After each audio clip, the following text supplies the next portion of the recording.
അല്ലെ ഇവിടെ പിച്ച വെച്ച് വളർന്നിരിക്കുന്ന പ്രാസങ്ങൾ പല പല ദിക്കിനകത്താണെങ്കിലും അവരെല്ലാം സംഗമിക്കാനുള്ള ഒരു വേദിയല്ലേ ഇത്, അല്ലെ? നിങ്ങളുടെ കുടുംബങ്ങളെല്ലാം ഒത്തുചേരുന്ന ഒരു സഭയല്ലേ ഇത്, അല്ലെ? അപ്പൊ അതിനെ ധന്യമാക്കി തീർക്കണം.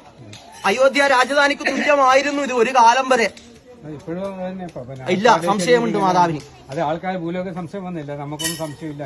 അയോധ്യ രാജധാനി കാരണം അല്ല, പഴിവുകൾ നമ്മുടെ വന്നിട്ടുണ്ട്, എങ്കിലും ശരിയായിട്ട് അത് ഭഗവാൻ ശ്രമിച്ചിട്ട് അങ്ങനെയല്ല ഇപ്പൊ എല്ലാവരും കൊണ്ടിക്കൂട്ടുന്നു. അല്ല, ഇതിനകത്ത് എങ്ങനെ ഇനി നാളേക്കുള്ള ഭാവികളെല്ലാം ഇതിനകത്ത് ചേരുന്നുണ്ടോ? യുവത്വം അല്ലെ, തലമുറകളെല്ലാം ബന്ധു ചേരുന്നുണ്ടല്ലേ? കൂടുതൽ കുറവാണല്ലോ. ബാലാദിവ്യം ഗൃഹീതവ്യം യുക്തമുക്തം മനീഷിബി രയേര വിഷയാക്കിംന പ്രദീപസ്യ പ്രകാശനം, അല്ലെ?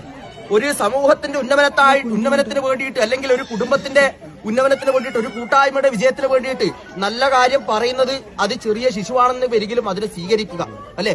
എല്ലാ കാലത്തും സൂര്യൻ ഉണ്ടാവുമോ? സൂര്യൻ അസ്തമിച്ച് അന്ധകാരം വന്നാൽ ഒരു ചെറു വിളക്ക് കൊണ്ടെങ്കിലും ആ പ്രകാശം നിങ്ങൾക്ക് കിട്ടും. അതുകൊണ്ട് എല്ലാവർക്കും, ഇവിടെയുള്ള ചെറുതും വലുതും ആരും ആവട്ടെ, എല്ലാവർക്കും അവരുടേതായിരിക്കുന്ന അഭിപ്രായ സ്വാതന്ത്ര്യം കൊടുത്ത്, ഇങ്ങനെയുള്ള ഈ ധാർമ്മിക ബോധം ഉണ്ടാക്കി കൊടുത്ത്, ഇങ്ങനെയുള്ള അനുഷ്ഠാന വിഷയങ്ങളിൽ അവരെയും പങ്കുചേർത്തുകൊണ്ട് ഇത് എങ്ങനെയാണോ പൂർവ്വകാലത്ത് നടത്തിയത് ആ പങ്കാളിത്തത്തെ കൂടിയിട്ട് ശ്രേഷ്ഠമായിട്ട് തന്നെ നടത്തണം. ഇത് എന്റെ അപേക്ഷയല്ല, ആജ്ഞയാണ്. അങ്ങനെ ഉണ്ടോ അല്ലെ?